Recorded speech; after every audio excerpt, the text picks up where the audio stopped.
ओम। हिमालय संदेश की इस श्रृंखला में मैं गुरुदेव के साथ में रहा, उसके बारे में कुछ बातें मैं बताऊंगा आज। सर्वप्रथम 1970-71 में गुरुदेव का पदार्पण हुआ कंछदवा गांव में। मैं उस समय 9वीं क्लास का विद्यार्थी था। उनके पास आना जाना होता था। वे देवी भागवत का पाठ करते थे और उसको हिंदी में समझाते थे। वो देवी भागवत का वो गुटका जो था संस्कृत में ही था।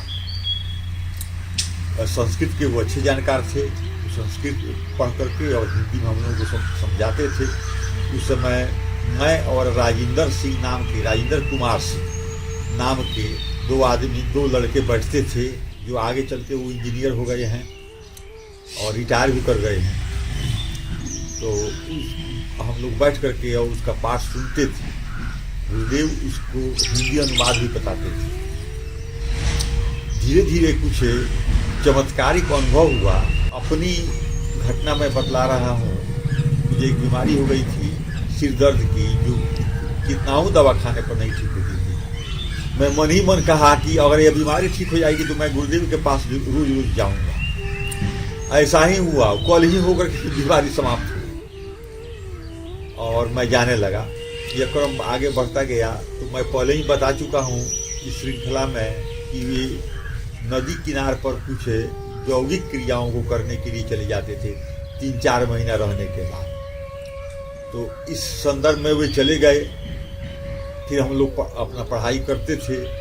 पढ़ते पढ़ते फिर वे कंछदवा आए। 6 महीने बाद आए तो हम लोग फिर सेवा में जुट गए। उनके दर्शन से इतना हुआ कि पहले तो उन्होंने योग पर शिक्षा दिया।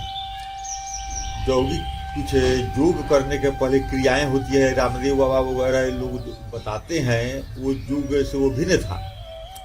शायद वो हठ योग था, जो कि वो क्रियाएं पहले की जाती हैं, जैसे नवली, भ्रष्टि, गणेश क्रिया, जिसको आधुनिक संसार में एनिमा वगैरह होता है, उससे और ऐसी क्रियाओं को करके शरीर को निर्मल और शुद्ध बना करके तब आसन प्राणायाम किया जाता है। आसन में सर्व प्रमुख होता है 2 आसन, पद्मासन और सिद्धासन। सिद्धासन पद्मासन से भी बढ़कर है।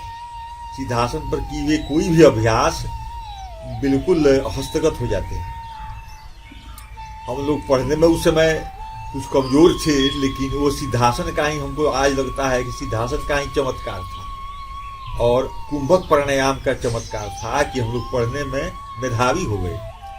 आगे चल करके पढ़ाई चलती रही, साथ साथ में दोनों काम होता था। गुरु सेवा, गुरु से मिले हुए योग पर प्रसाद के रूप में जानकारियाँ, ज्ञान। फिर गुरुजी इसको आगे बताते बताते एक दिन किसी को शिष्य नहीं बनाते थे, लेकिन एक दिन उन्होंने बताया कि हम लोगों को अब शिष्य बनने की जरूरत नहीं है, किसी दूसरे गुरु का शिष्य बनने की जरूरत नहीं है। 1976 में गुरुजी कंछदवा आए। हम लोग शॉर्ट में उनको बाबा जी कहते थे। बाबा जी कंछदवा आए और माई स्थान में रहे। उसके पहले तो वे एक किसान के खलिहान में रहते थे, लेकिन 76 में जब वो आए तो कंछदवा माई स्थान में उनका आज भी आश्रम है।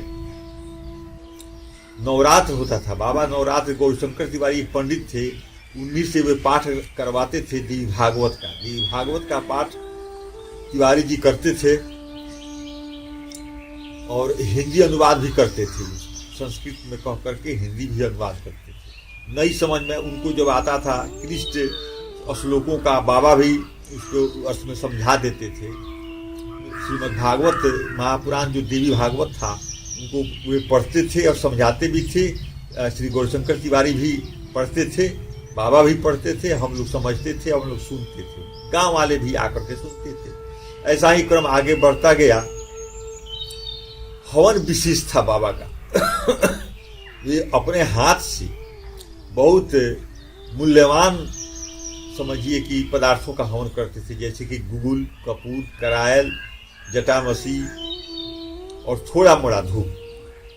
थोड़ा मोड़ा धूप का मात्रा होता था, गुगुल का मात्रा ज़्यादा होता था, कपूर और कराल का मात्रा ज़्यादा होता था, जो आज तक परंपरागत रूप से हम लोग भी उस माई स्थान में नवरात्र में इसका हवन करते हैं। आज भी होता है नवरात्र में। अब कुछ अवशेष उसका हवन सामग्री का रख लिया जाता है, जो सालों भर जो पूजा पाठ होता है, सत्यनारायण भगवान का कथा होता है, तो उसमें उसका हवन होता है।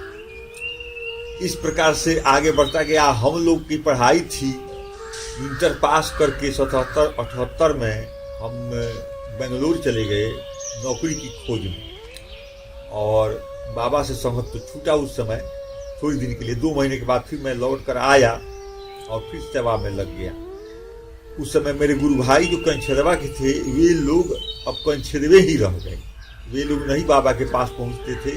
अब मैं 10 दिन के बाद 15 दिन के बाद उनके पास पहुंचता था और 10-15 दिन उनके साथ में रहता था। वे किसी सदगृहस्थ के यहाँ रहते थे तो भी, और वो महावीर स्थान मोतिहारी जो फेमस स्थान है उनका ही निर्माण किया हुआ है, उनका ही स्थापना किया हुआ है, वहाँ पर भी रहते थे बाबा। तो वहाँ पर भी हम 10-15 रोज जाकर के ठहरते थे। एक बार की घटना है, बाबा का हिदायत था कि होटल में नहीं भोजन करना है, आश्रम पर ही करना है। तो मैं आश्रम में ही भोजन करता था।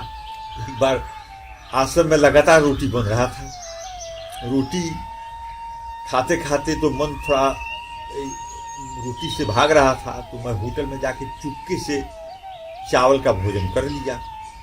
और बाबा किसी दिन भी नहीं पूछते थे कि क्या खाए हो, तो जानते थे कि रोज तो आश्रम पर ही बनता है और ये खाते हैं। चावल का भोजन कर लिया। चावल का भोजन करने पर बाबा के पास जब मैं बैठा था तो उन्होंने कहा कि भोजन कर लिए? मैंने कहा हाँ कर लिया। क्या खाया? मैंने कहा मैंने चावल खाया है। बाबा पूछे चावल स्थान पर बना था? हम कहे नहीं बना था। तो पूछे कि तब कैसे कहाँ खाया? तो हमने कहा ये होटल में खाया। तो अपने वहाँ के जो और भक्त जो खाना वाना बनाते थे, उनकी पुत्री थी,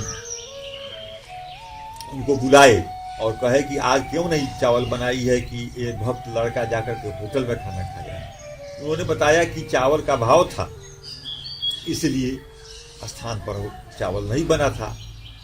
तो बाबा कहे कि ठीक है। बाबा चुप हो गए और कॉल होकर के एक भक्त ने 1 टेलर धान वहां पर पहुंचा दिया।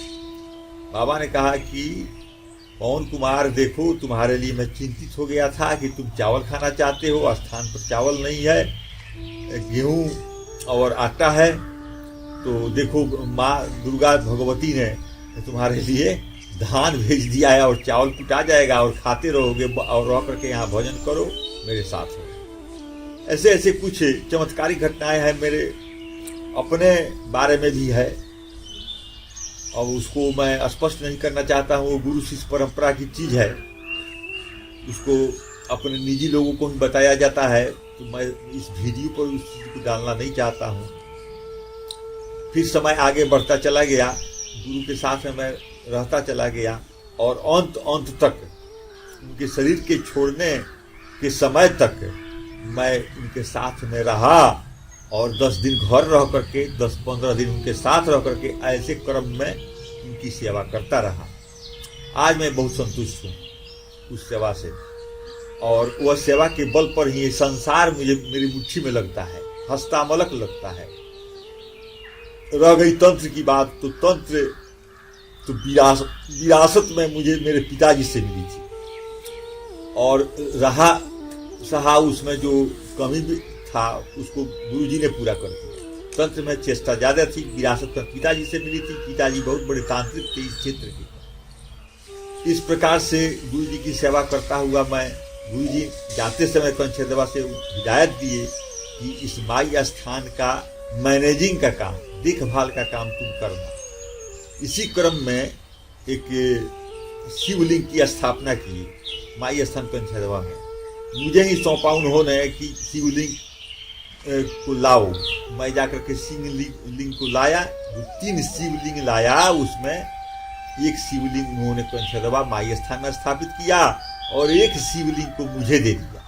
वो शिवलिंग मैं अपने घर पर पूजा करता था, और उन्होंने कहा कि जाकर के इनकी पूजा करना, ये महादेव जी हैं और महादेव जी का मंत्र भी मुझे बतलाया। मैं उसी मंत्र से उनकी पूजा करने लगा।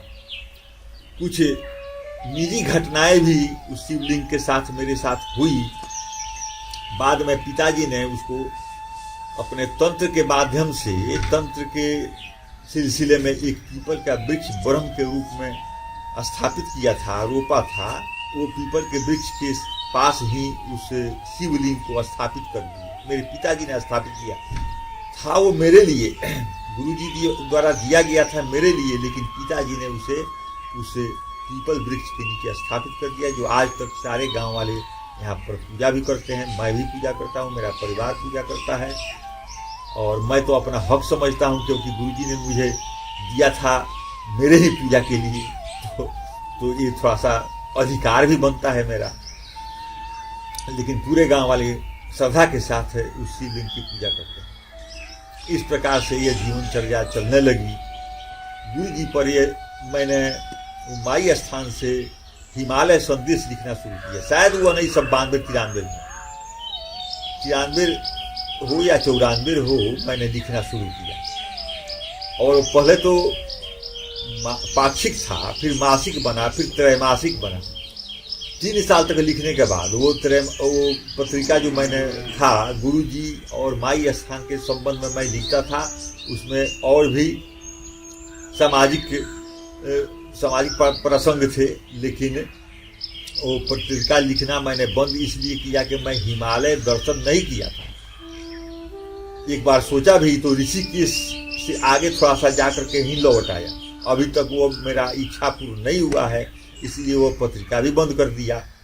खैर, ऐसे गांव के ही नौजवान लोग मिलते जुलते हैं, बड़े बहुत से लोग शिष्य बने, बहुत से लड़के शिष्य बने, और जिसको मैंने इसी के बारे में समझाया बुझाया कि अध्यात्म कैसे अपनाना चाहिए, कैसे उसे आगे बढ़ाना चाहिए, चाहे वो किसी भी विधि से हो, तंत्र के माध्यम से हो, भक्ति के माध्यम से हो, या स्वार्थ के माध्यम से हो, किसी प्रकार से वो सुलभ है। गीता में भगवान कृष्ण ने कहा है कि सभी सौदों से बड़ा सौदा है आध्यात्मिक सौदा। ये आत्मसात होती है संसार में। उन्होंने लिखा है इसके बारे में कि जो भौतिक वस्तुएं हैं वे मरने के बाद छूट जाती हैं, उनकी फिर प्राप्ति के लिए दूसरे जन्म में साधनाएं करने पड़ती हैं, फिर मेहनत करना पड़ता है तो वो प्राप्त होती हैं। लेकिन आध्यात्मिक साधना आत्मसात होती है और शरीर छोड़ने के बाद वो फिर पुनः प्राप्त हो जाती है। जहाँ यह आत्मा जन्म लेता है, जहाँ यह शरीर धारण करता है, वहाँ पर अनायास अपने आप प्राप्त हो जाती है, और उससे आगे संसार में उस आदमी का अपना जीवन शुरू होता है।